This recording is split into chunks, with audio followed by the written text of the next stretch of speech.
श्रीमद्भागवत गीता के 5 उपदेश। श्रीमद्भागवत गीता में भगवान श्री कृष्ण के उपदेशों का वर्णन है। भगवान श्री कृष्ण ने अर्जुन के माध्यम से संसार को गीता का उपदेश दिया था। कृष्ण ने अर्जुन को गीता का पाठ तब पढ़ाया था जब उनके कदम महाभारत युद्ध की युद्ध भूमि में डगमगाने लगे थे। श्री कृष्ण के उपदेशों को सुनकर अर्जुन अपने लक्ष्य को पूरा करने की ओर अग्रसर हुए। कहा जाता है कि गीता में जीवन की हर एक परेशानी का हल मिल जाता है। गीता में कही गई श्री कृष्ण की बातें आज भी जीवन में आगे बढ़ते रहने की प्रेरणा देती हैं।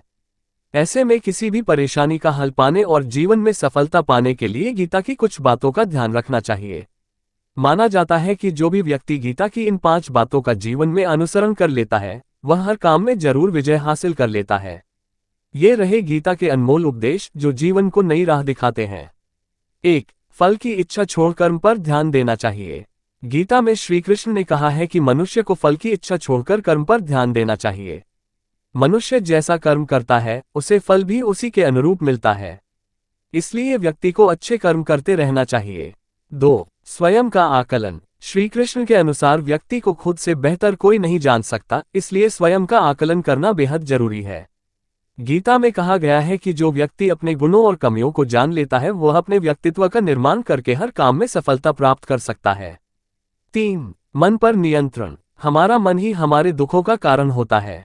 ऐसे में श्री कृष्ण ने गीता में कहा है कि जिस व्यक्ति ने अपने मन पर काबू पा लिया वह मन में पैदा होने वाली बेकार की चिंताओं और इच्छाओं से भी दूर रहता है। साथ ही व्यक्ति अपने लक्ष्य को भी आसानी से प्राप्त कर लेता है। 4. क्रोध पर काबू रखें। क्रोध में व्यक्ति नियंत्रण खो बैठता है और आवेश में आकर गलत कार्य कर देता है। यहाँ तक कि कभी कभी गुस्से में व्यक्ति खुद का अहित कर बैठता है। गीता में श्री कृष्ण ने बताया है कि क्रोध को खुद पर हावी नहीं होने देना चाहिए। यदि गुस्सा आए तो स्वयं को शांत रखने का प्रयास करें। 5. स्पष्ट नजरिया। गीता के अनुसार व्यक्ति को संदेह या संशय की स्थिति में नहीं रहना चाहिए। जो लोग संशय की स्थिति में रहते हैं उनका भला नहीं हो सकता है। जीवन में स्पष्ट नजरिया होना चाहिए। ओम नमो भगवते वासुदेवाय नमः।